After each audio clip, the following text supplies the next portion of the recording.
nasira ang buhay ni Lourdes dahil kay Rachel. Pero sabi nga nila, masamang sagarin ang mga taong mababait. Dahil kapag napuno na sila, wala silang uurungan. Paano kaya babangon si Lourdes? Paano babawiin ang lahat ng sa kanya?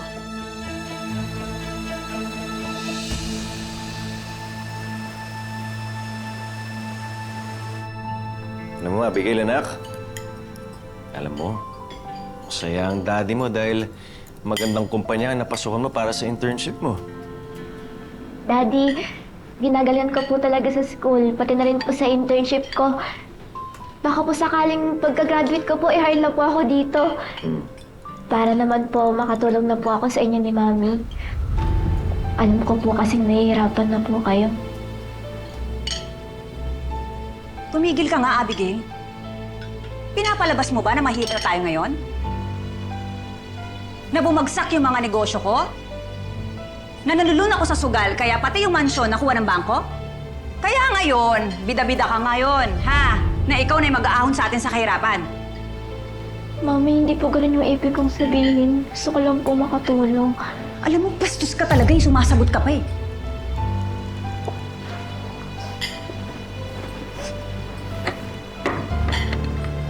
Excuse me po. Rachel naman, huwag mo masaktan yung bata. Iba na yung estado natin sa buhay ngayon. Hindi na tayo mayaman katulad ng dati. Hindi ko alam ba't tayo kumakain dito. Eh gusto ko eh. Minsan na nga lang tayo kumain sa labas, ipagbabawal mo pa?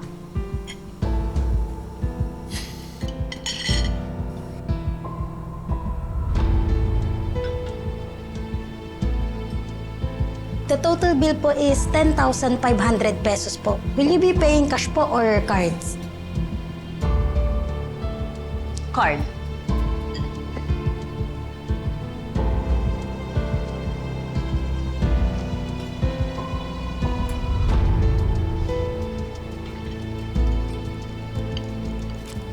Excuse me po, ma'am. Card decline po eh. Baka po may iba pa po kayong card. Gusto mo ba isampal ko sa'yo tong card na to? Hindi mo ba alam kung magkano yung credit limit ko? Ha? Tawagin mo yung manager. Or better yet, call the owner. Wisit ka, pinapahiya mo ako. Sorry po, ma'am. Tatawagin ko na po. Akala yata wala akong pambayad. Baka naman wala talaga. Isa ka pa eh.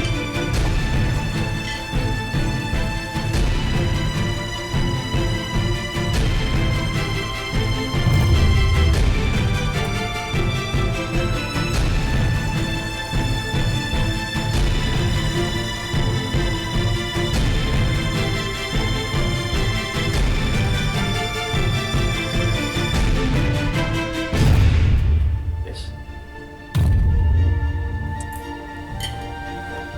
My staff told me that you're having issues with the bill. Decline daw yung card mo. Ikaw ang may-ari ng restaurant na to?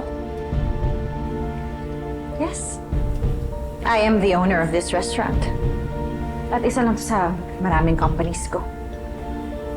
It's so nice to finally see you again, Rachel. And you. Kamusta ka na, Harry? What a pleasant surprise, Rachel. Pero bakit parang mukhang naghirap ka na? Hindi mo mabayaran yung kinain niyo dito sa restaurant ko. Pangbayad ng taxi meron ka ba? Kasi pwede kitang bigyan.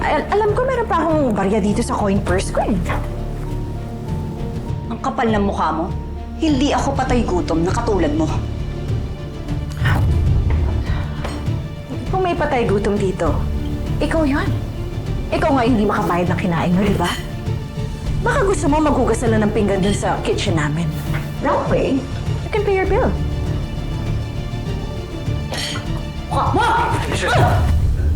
Hindi mo na ako masasaktan ngayon, Rachel. Hindi na ako yung dating Lourdes na kaya mo lang tapak-tapakan.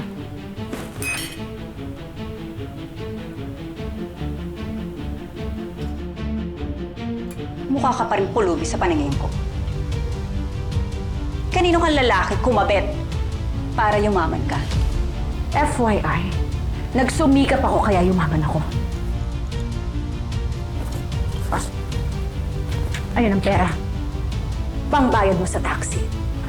At wag mo na rin bayaran yung bill mo dito sa restaurant ko. Dahil binayaran ko na. Hindi ka man lang ba magpapa-thank you? Never! Desperata ka, hayop ko! Ay! Ikaw! Makakalang mukha! Baka nakakalimot mo yung ginawa mo sa akin. Pinatay mo yung anak ko. Pinatay mo yung lola ko. At inagaw mo si Harry sa akin. Kaya siya lumanda ka. Dahil simula pa lang ito ng paniningil ko sa'yo. Sa lahat ng ginawa mo sa akin! Tara na. Layas! Tara na.